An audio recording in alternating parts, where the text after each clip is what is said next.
As we look to the urgency to address illness has never been greater because there are many indications that we're actually getting sicker collectively. Our next panel of designers, scientists, physicians, all sit at the vanguard of advancing novel treatments and new modalities with one goal in mind: better health. Please welcome Strategic Communications Advisor for the New Ellison Institute of Technology at Oxford, Naomi Grimley, who will take us through this next conversation. Thank you.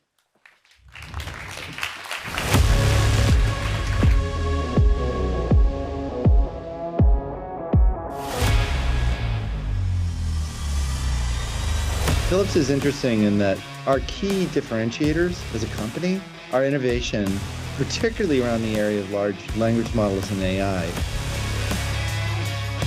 Predictive algorithms will drive clinical decision-making.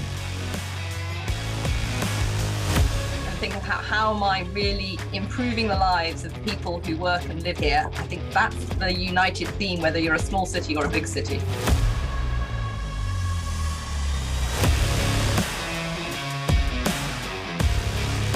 This is my life's work. We are all incented by our desire to improve people's health, and the innovators are excited by the idea that they can make a real difference in people's lives. Stanford is about inspiration, giving people a pathway to make a difference.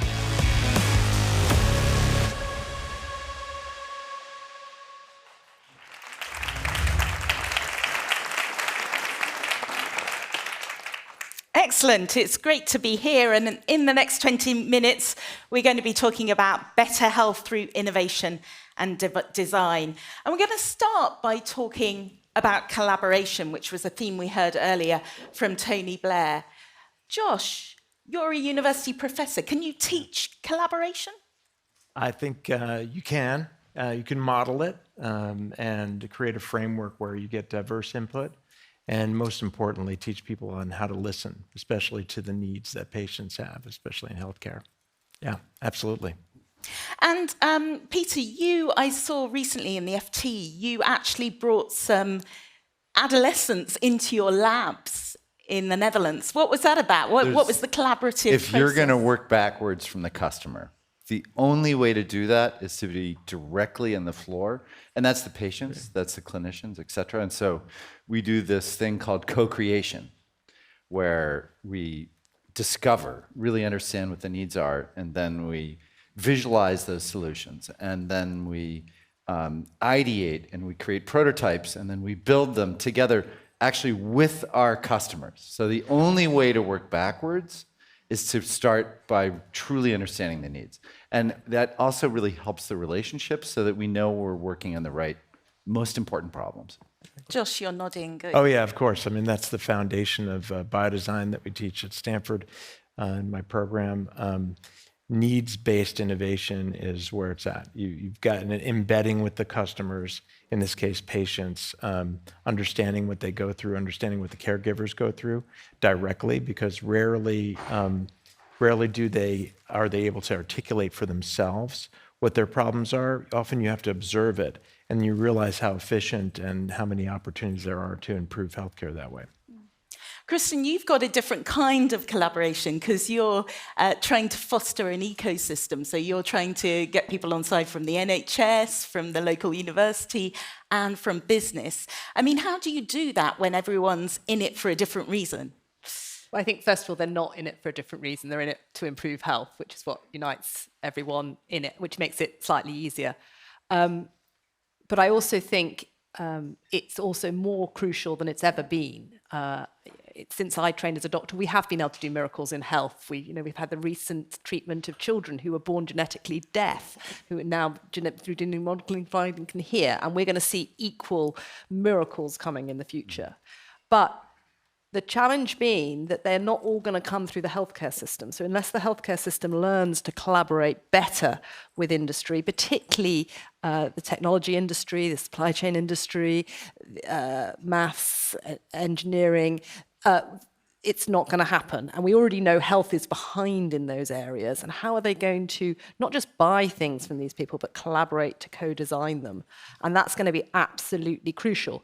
Equally, it's going to be crucial the other way, because really interestingly, we were talking, I think, last night about the fact the amount of power that's required for AI versus the power that the human brain takes up. But that, and why is that? Well, that's probably because of the number of connections that you have to make to power these AI models. And we know the brain just doesn't make that number of connections. At the Laboratory of Molecular Biology in Cambridge recently, they've just sequenced the whole of the fly brain and all the synaptic connections that exist and how those are made. Now, if we can start to understand how the human brain looks, they're going to do the mouse one next, then we will be much better understand how we can build AI models that use much less power. So the collaboration needs to work both ways. She references 1.3 gigawatt hours to train ChatGPT 3.5.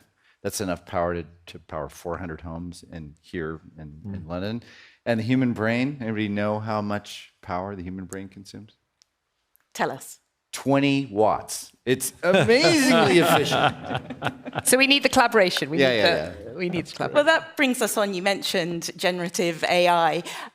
Josh, there's been obviously a lot talked today about how we're in a new industrial revolution. Yeah. But there was a Cambridge University lecturer in AI saying that we shouldn't assume it can fix all our problems. Of course. I mean, where do you stand on that? Yeah, I mean, AI is the latest really cool tool, and we're going to use it. But ultimately, I think we're encouraging our students and our fellows to embrace it.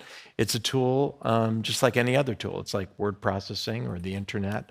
It's not going to be a differentiator. It'll be a ubiquitous tool that will advance our ability to solve problems and do things. But it is in itself not really a thing. It's a tool that allows the enablement of a pathway towards a solution.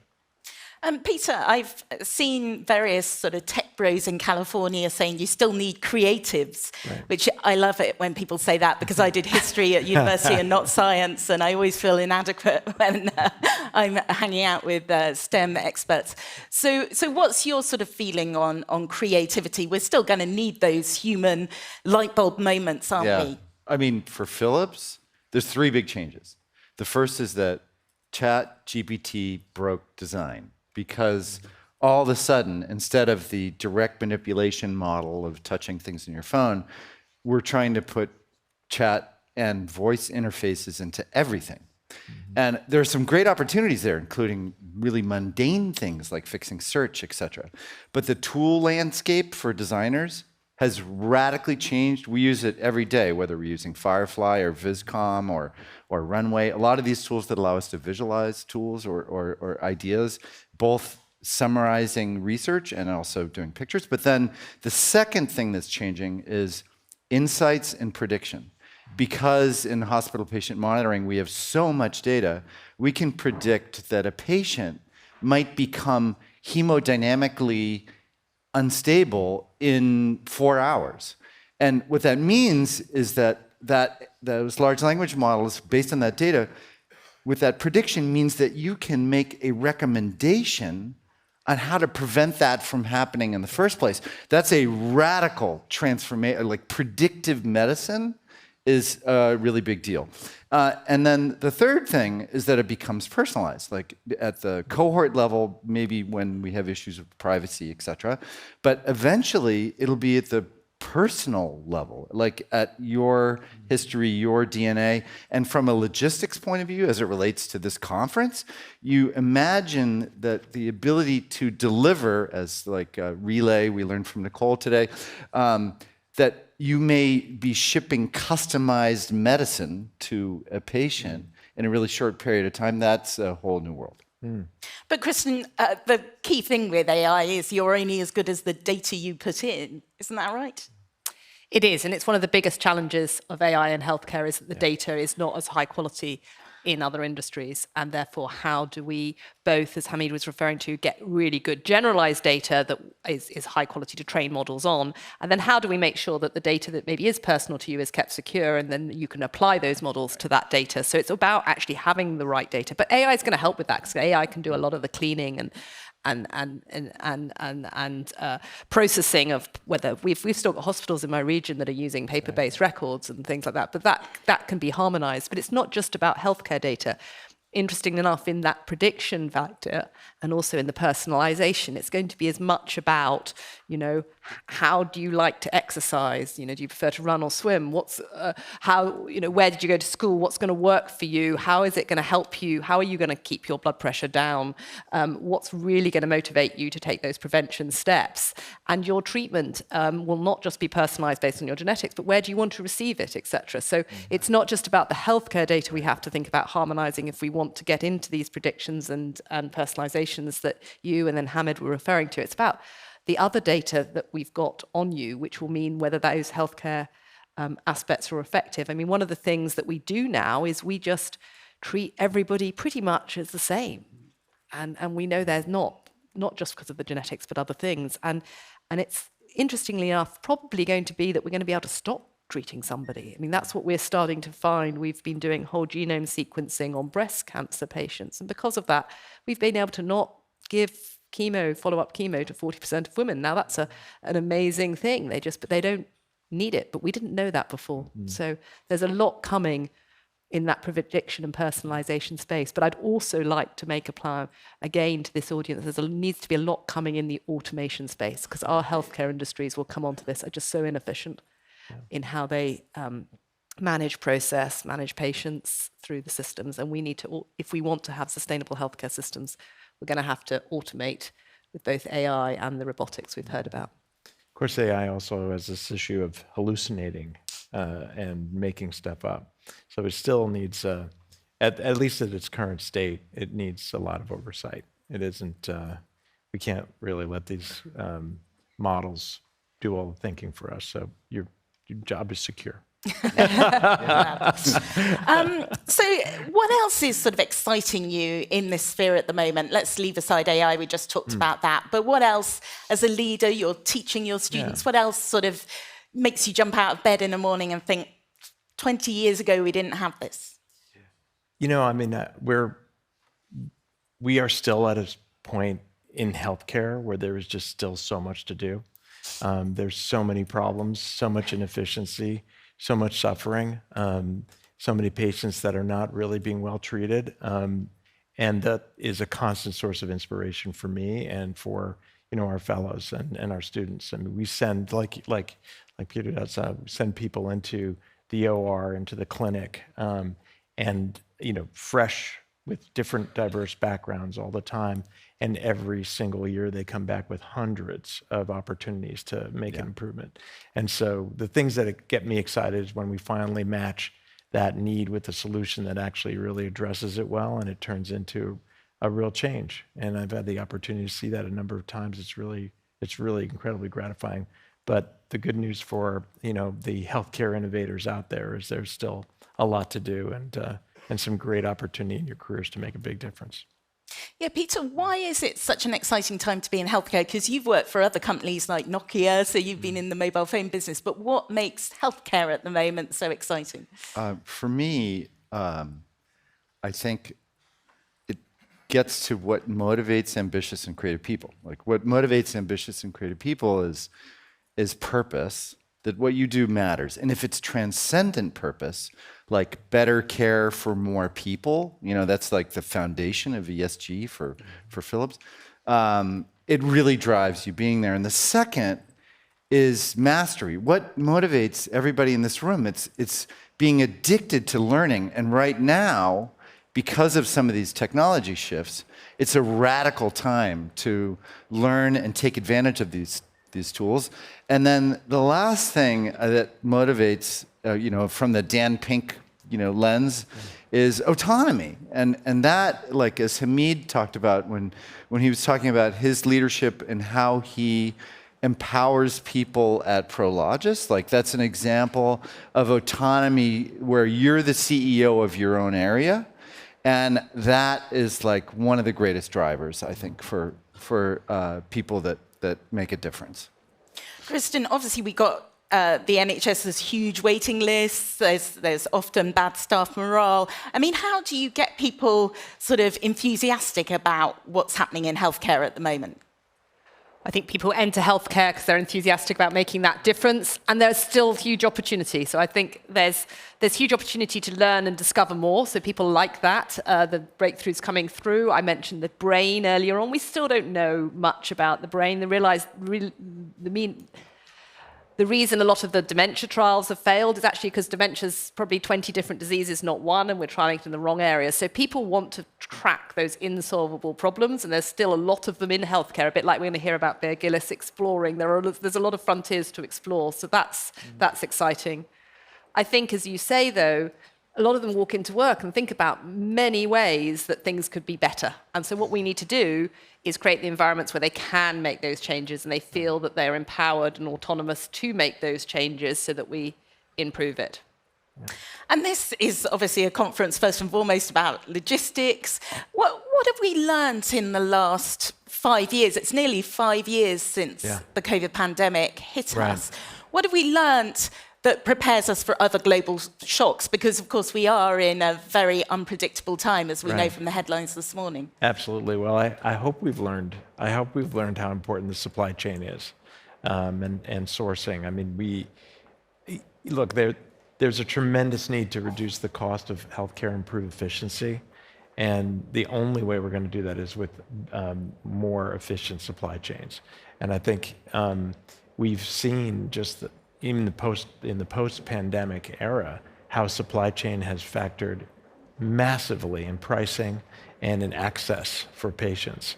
So I think hopefully we've learned that, and we're evolving and creating our own capacity to address it. But it was a big warning signal for everybody how important it was for healthcare.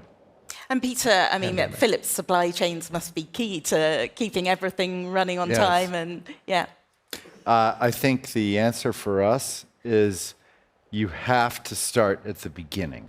So if you plan the supply chain at the moment of the inception and everyone is at the table, then you're not trying to fix it later on. That means we're doing things like modularizing all of our hospital patient monitors, or we went from 1,000 colors down to 100 colors, saving colors, materials, and finish probably over 10, 11 million euros every year, just savings, and it's also more sustainable. So like, unless you get the design right at the beginning, it's really hard to fix the supply chain later on. So I think that like the message for all the folks in the room that are centered on that is like, get to know your new product teams so that you have a place at the table and you design that entire end-to-end chain from the beginning. Exactly. And Kristen, I mean, the public sector can learn a lot, can't they, from the logistics industry? Yeah, that's exactly what I was going to say, actually. I mean, we learned in COVID that we are dependent on our supply chains, but we also learned how quickly they adapted and flexed and moved. And I mean, I was struck by listening to a patient once who was understanding how her sort of particular journey through the hospital worked and the different stages of tests through her referral journey for an operation. And she just made the observation. She said, well, how come Amazon knows exactly where I am at every single point in time and can redirect it, but you can't do that and you don't have that visibility? So it's almost a plea to the audience, actually. How do you not think about supply chain stopping at the door of health, but get involved? And how can that expertise be deployed to effectively, many healthcare operations are supply chains, moving people, not things, from one bit to another, doing something to them along the way. And we heard in the last session about the importance of sustainability. Obviously, global healthcare, actually 5% of CO2 emissions come from the healthcare sector, which I remember always being surprised about when I was a correspondent at the BBC. I mean, Josh, healthcare is a bit different, though, isn't it, from, say, like the catering industry? It is. I mean, and it's going to be slower to change because everything that we do is so heavily regulated. And at the top of the objective is patient safety. And so products need to be sterile. They need to be reliably deployed across a variety of environments, heat, humidity, et cetera, and still perform perfectly when they arrive. And so we don't have as much flexibility, and then everything that we do needs to run through a regulatory process. So I think there's a lot of interest in new materials and new sterilization modalities. It's been a highly important area of interest, but it is slow because we are talking about, in some cases, products that are implanted in the body, and that to change a material for an implant is a very long process, which requires substantial testing, and so we're going to lag a little bit. But I think there's a desire to make those changes, and certainly, back to what Peter was saying, which I completely agree with. These ideas and changes are really best conceived of when the product concept is first originated. I mean, to retrofit these many products that doctors use every day and have come to rely upon, and try to make that same product anew with new materials is challenging. But if you can reimagine the way to solve the problem, but have sustainability in mind as you're designing it, choosing materials, choosing sterilization modalities, that's the way to do it the best way. Yeah. And Peter, I mean, I guess the COVID pandemic did act as a wake-up call, because we realized that we were using so many disposable items. I mean, it is a tricky one, though, isn't it, for designers? We think about it as a small s and a big S, and people focus often way too much time on the small s. The small s is all the mechanics of the things you do around circularity and recycling and disassembly and repair and reverse logistics. Like, those things are really important. That's the traditional definition of sustainability. The big S is better care for more people. And care means the world. It's not just the people, it's also the planet. I mean, this is like, I don't know if everyone's paying attention to what's happening in the weather in Florida or in, it's really scary. We need to protect the planet. And so I see sustainability as like a corporate values thing. No, ESG matters. It's at the core of everything we do, because the mission for Philips is better care for more people. Yeah. And Kristen, there is quite a lot to get excited about in this area. I mean, I was reading about greener asthma inhalers. Some of that kind of stuff, will change things, won't they, when it comes to the level of healthcare emissions? It will, but I'll make the big play. You've got to think about, actually, if you've got to redo that operation, or you've got, you get an infection, that's probably much worse for the environment than the single-use plastic going in. So I don't actually think, in a recent discussion that we've had about how we evaluate the greenness of technologies in health at an NHSE level, we haven't quite yet got the metrics to really have that dialogue at the level of the big S. Okay, well, we've only got a minute or so left. Josh, you once wrote a paper called Inspiration, Perspiration and Perseverance. Right. So I want each of you to name something that inspires you to get out of bed in the morning. Wow. Patients inspire me. Patients' needs inspire me, and I'm exceptionally inspired by our students and their enthusiasm for fixing the world. Peter? I'm just obsessed with, when I want to get away from designing and building things, I want to design and build more things. But what's even more motivating is unlocking the potential of other people. And now, when I think about leadership, is putting them on stage. Like, I don't need to be here anymore. Like, I want you and you and you to be on stage. That's more. And that's finally, what drives me. Kristen?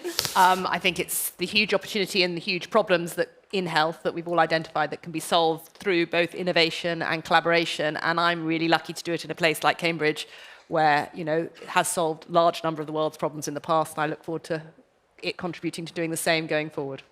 Wonderful. Thanks ever so much, all of you. It's been a really interesting discussion. Thanks so much. And now back to Tracy. Thank you, Josh. Dr. Rudder, Peter, and Naomi for the exciting and hopeful future into the world of better treatment and monumental logistics that's required to move our global community forward. Thank you so much.